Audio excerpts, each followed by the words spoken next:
KaraokeBooks. The Bride of Lammermoor. Written by Walter Scott. Audiobook. Introduction to The Bride of Lammermoor. The author, on a former occasion, declined giving the real source from which he drew the tragic subject of this history, because, though occurring at a distant period, it might possibly be unpleasing to the feelings of the descendants of the parties.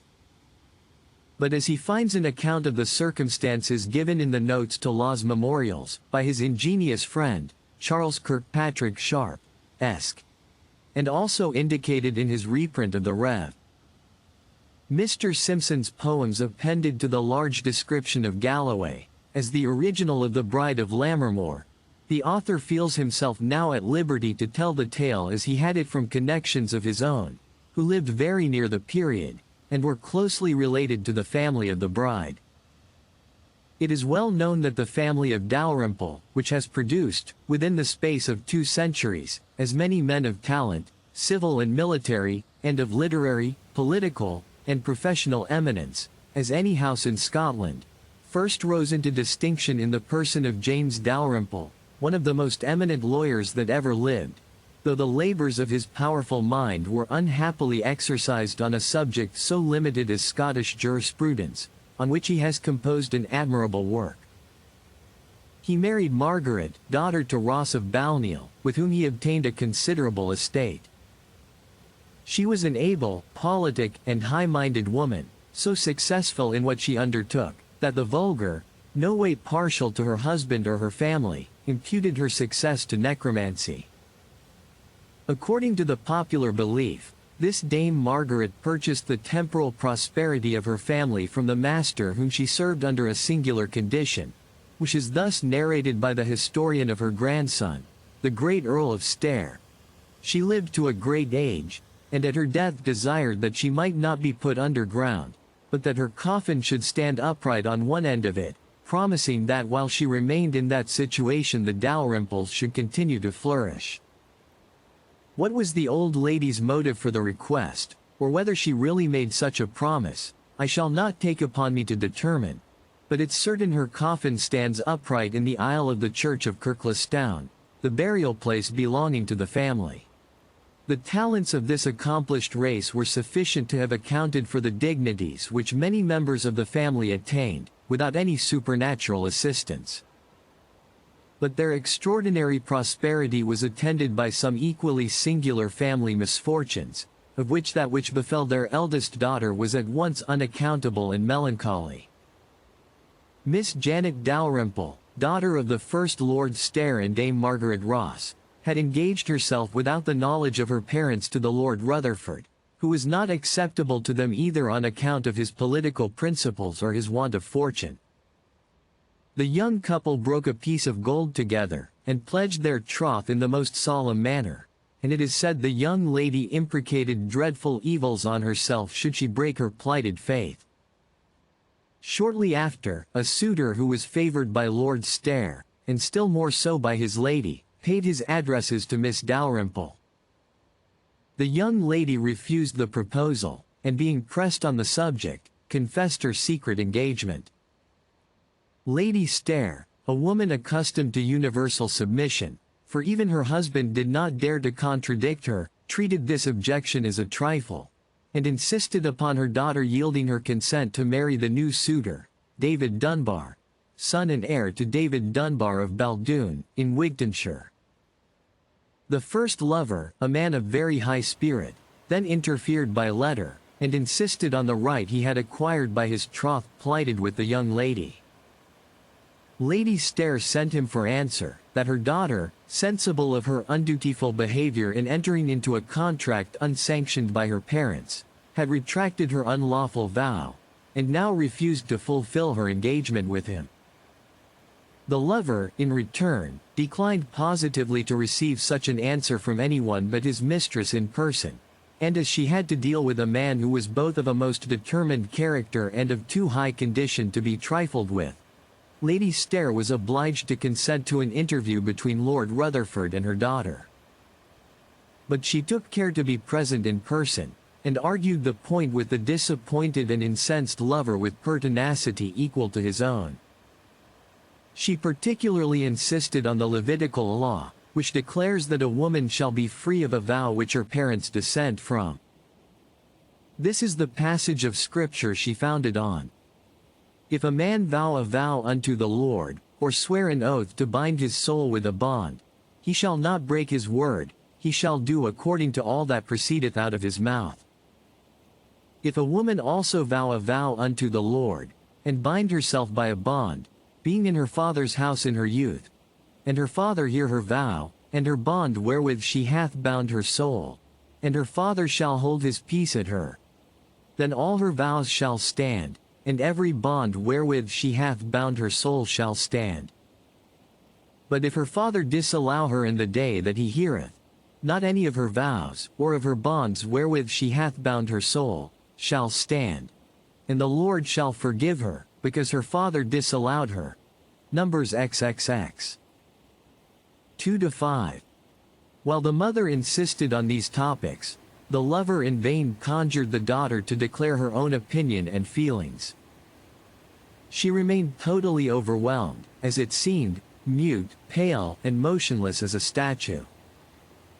Only at her mother's command, sternly uttered, she summoned strength enough to restore to her plighted suitor the piece of broken gold which was the emblem of her troth.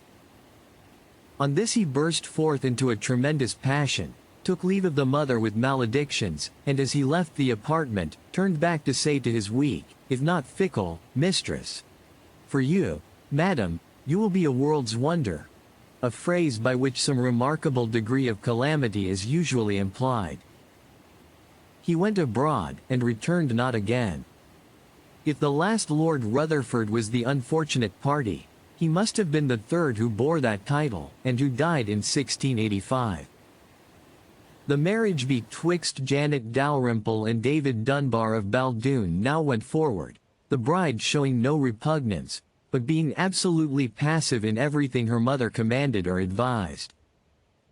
On the day of the marriage, which, as was then usual, was celebrated by a great assemblage of friends and relations, she was the same, sad, silent, and resigned, as it seemed, to her destiny. A lady, very nearly connected with the family, told the author that she had conversed on the subject with one of the brothers of the bride, a mere lad at the time, who had ridden before his sister to church. He said her hand, which lay on his as she held her arm around his waist, was as cold and damp as marble. But, full of his new dress and the part he acted in the procession, the circumstance, which he long afterwards remembered with bitter sorrow and compunction, made no impression on him at the time. The bridal feast was followed by dancing. The bride and bridegroom retired as usual, when of a sudden the most wild and piercing cries were heard from the nuptial chamber. It was then the custom, to prevent any coarse pleasantry which old times perhaps admitted, that the key of the nuptial chamber should be entrusted to the bridesman. He was called upon, but refused at first to give it up, till the shrieks became so hideous that he was compelled to hasten with others to learn the cause. On opening the door, they found the bridegroom lying across the threshold, dreadfully wounded, and streaming with blood. The bride was then sought for. She was found in the corner of the large chimney, having no covering save her shift, and that dabbled in gore. There she sat grinning at them, mopping and mowing, as I heard the expression used, in a word, absolutely insane. The only words she spoke were, "Talk up your bonny bridegroom." She survived this horrible scene little more than a fortnight, having been married on the 24th of August, and dying on the 12th of September 1669. The unfortunate Baldoon recovered from his wounds, but sternly prohibited all inquiries respecting the manner in which he had received them. If a lady, he said, asked him any question upon the subject, he would neither answer her nor speak to her again while he lived. If a gentleman, he would consider it as a mortal affront, and demand satisfaction as having received such. He did not very long survive the dreadful catastrophe, having met with a fatal injury by a fall from his horse, as he rode between Leith and Holyrood House, of which he died the next day, the 28th of March 1682. Thus a few years removed all the principal actors in this frightful tragedy. Various reports went abroad on this mysterious affair, many of them very inaccurate, though they could hardly be said to be exaggerated. It was difficult at that time to become acquainted with the history of a Scottish family above the lower rank, and strange things sometimes took place there, into which even the law did not scrupulously inquire. The credulous Mr. Law says, generally, that the Lord President Stair had a daughter, who, being married, the night she was bride in, was taken from her bridegroom and harled through the house, by spirits, we are given to understand, and afterward died. Another daughter, he says, was supposed to be possessed with an evil spirit. My friend, Mr. Sharp, gives another edition of the tale. According to his information, it was the bridegroom who wounded the bride. The marriage, according to this account, had been against her mother's inclination, who had given her consent in these ominous words: "Weel, you may marry him, but sair shall you repent it." I find still another account darkly insinuated in some highly scurrilous and abusive verses, of which I have an original copy. They are docketed as being written, upon the late Viscount Stair and his family, by Sir William Hamilton of Whitelaw. The marginals by William Dunlop, writer in Edinburgh, a son of the Laird of Househill, and nephew to the said Sir William Hamilton.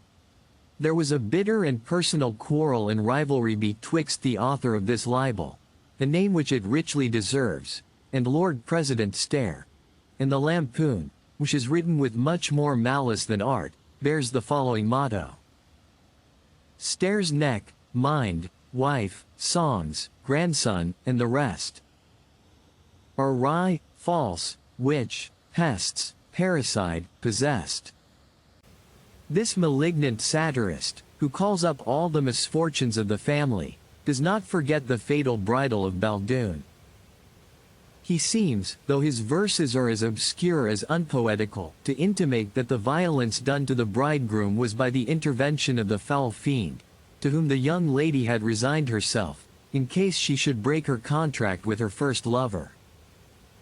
His hypothesis is inconsistent with the account given in the note upon Law's memorials, but easily reconcilable to the family tradition. In all Stair's offspring we no difference know. They do the females as the males bestow.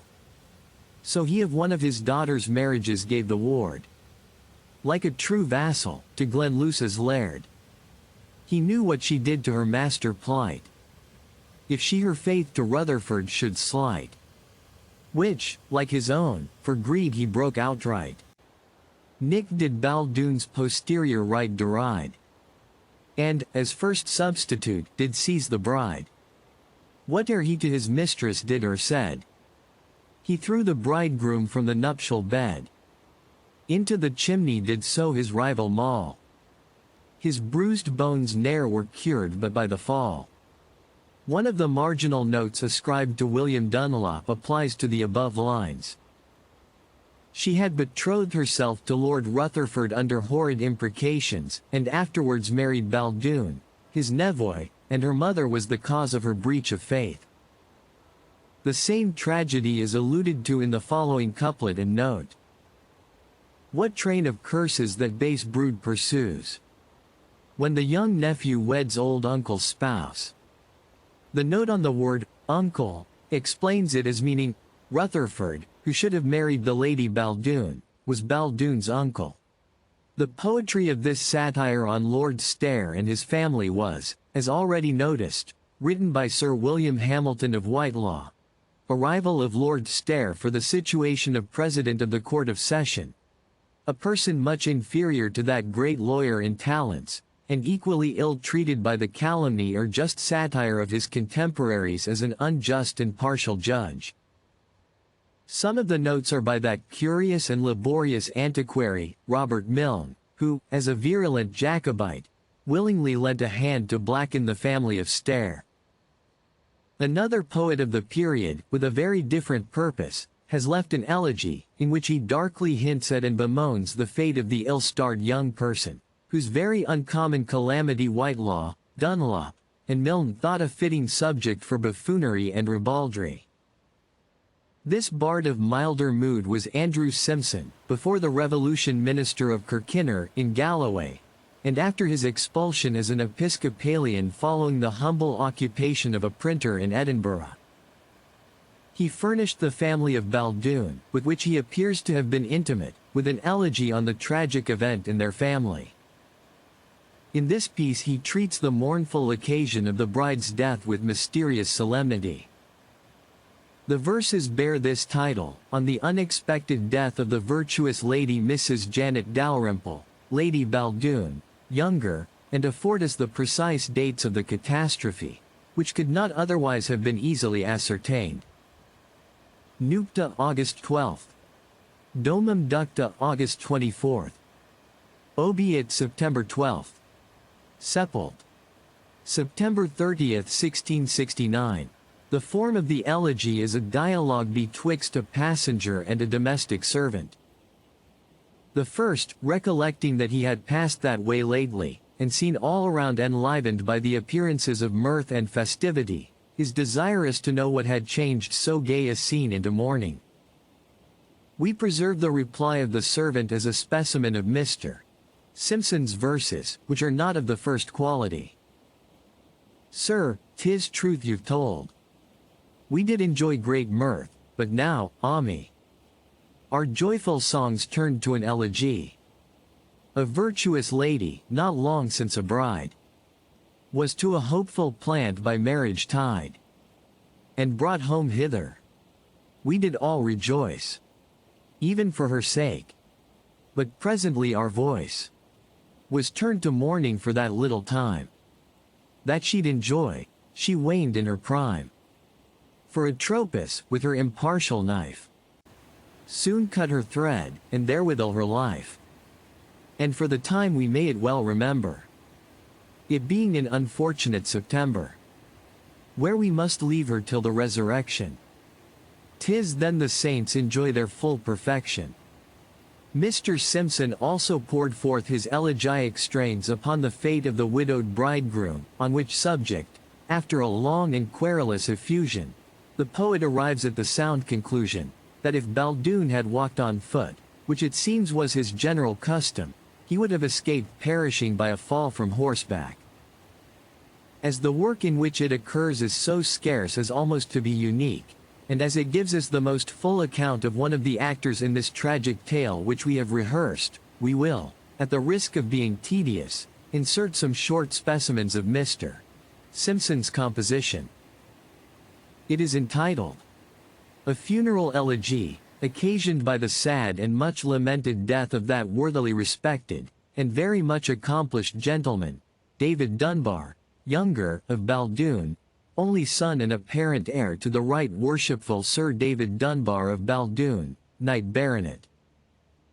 He departed this life on March 28, 1682, having received a bruise by a fall, as he was riding the day preceding betwixt Leith and Holyrood House, and was honourably interred in the Abbey Church of Holyrood House, on April 4, 1682.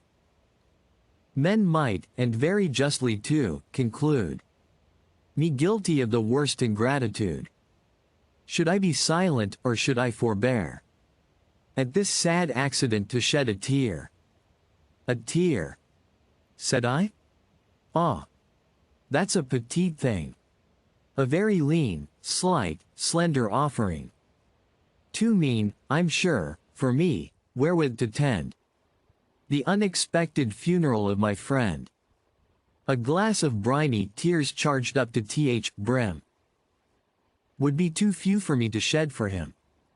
The poet proceeds to state his intimacy with the deceased, and the constancy of the young man's attendance on public worship, which was regular, and had such effect upon 2 or 3 other that were influenced by his example. So that my muse, 'gainst Prishon avers, he, only he, were my parishioners. Yea, and my only hearers. He then describes the deceased in person and manners, from which it appears that more accomplishments were expected in the composition of a fine gentleman in ancient than modern times. His body, though not very large or tall, was sprightly, active, yea and strong withal. His constitution was, if right I've guessed, blood mixed with choler, said to be the best. In's gesture, converse, speech, discourse, attire. He practiced that which wise men still admire. Commend, and recommend. What's that? You'll say. 'Tis this, he ever chose the middle way. Twixt both extremes. A most in everything. He did the like, 'tis worth our noticing. Sparing, yet not a niggard, liberal. And yet not lavish or a prodigal. As knowing when to spend and when to spare. And that's a lesson which not many are acquainted with. He bashful was, yet daring. When he saw cause, and yet therein not sparing. Familiar, yet not common, for he knew to condescend, and keep his distance too. He used, and that most commonly, to go on foot. I wish that he had still done so. Affairs of court were unto him well known. And yet meanwhile he slighted not his own. He knew full well how to behave at court. And yet but seldom did thereto resort. But loved the country life, choosed to inure himself to pasturage and agriculture. Proving, improving, ditching, trenching, draining. Viewing, reviewing, and by those means gaining. Planting, transplanting, leveling, erecting. Walls, chambers, houses, terraces, projecting. Now this, now that device, this draft, that measure. That might advance his profit with his pleasure. Quick in his bargains, honest in commerce. Just in his dealings, being much adverse from quirks of law, still ready to refer his cause an honest country arbiter. He was acquainted with cosmography, arithmetic, and modern history, with architecture and such arts as these, which I may call specific sciences, fit for a gentleman, and surely he that knows them not, at least in some degree, may brook the title, but he wants the thing, is but a shadow scarce worth noticing. He learned the French, beat spoken to his praise, in very little more than 14 days. Then comes the full burst of woe, in which, instead of saying much himself, the poet informs us what the ancients would have said on such an occasion. A heathen poet, at the news, no doubt, would have exclaimed, and furiously cried out, against the fates, the destinies and stars. What? This the effect of planetary wars? We might have seen him rage and rave, yea worse. 'Tis very like we might have heard him curse the year, the month, the day, the hour, the place, the company, the wager, and the race. Decry all recreations with the names of Isthmian, Pythian, and Olympic games. Exclaim against them all both old and new, both the Nemean and the Lethean too. Adjudge all persons, under highest pain, always to walk on foot, and then again order all horses to be hot, that we might never more the like adventure see. Supposing our readers have had enough of Mr. Simpson's woe, and finding nothing more in his poem worthy of transcription, we return to the tragic story. It is needless to point out to the intelligent reader that the witchcraft of the mother consisted only in the ascendancy of a powerful mind over a weak and melancholy one, and that the harshness with which she exercised her superiority in a case of delicacy had driven her daughter first to despair, then to frenzy. Accordingly, the author has endeavored to explain the tragic tale on this principle. Whatever resemblance Lady Ashton may be supposed to possess to the celebrated Dame Margaret Ross, the reader must not suppose that there was any idea of tracing the portrait of the first Lord Viscount Stair in the tricky and mean-spirited Sir William Ashton. Lord Stair, whatever might be his moral qualities, was certainly one of the first statesmen and lawyers of his age. The imaginary castle of Wolf's Crag has been identified by some lover of locality with that of Fast Castle. The author is not competent to judge of the resemblance betwixt the real and imaginary scenes, having never seen Fast Castle except from the sea. But fortalices of this description are found occupying, like ospreys' nests, projecting rocks, or promontories, in many parts of the eastern coast of Scotland, and the position of Fast Castle seems certainly to resemble that of Wolf's Crag as much as any other, while its vicinity to the mountain ridge of Lammermoor renders the assimilation a probable one. We have only to add that the death of the unfortunate bridegroom by a fall from horseback has been in the novel transferred to the no less unfortunate lover. If you liked what you heard, please subscribe to the channel.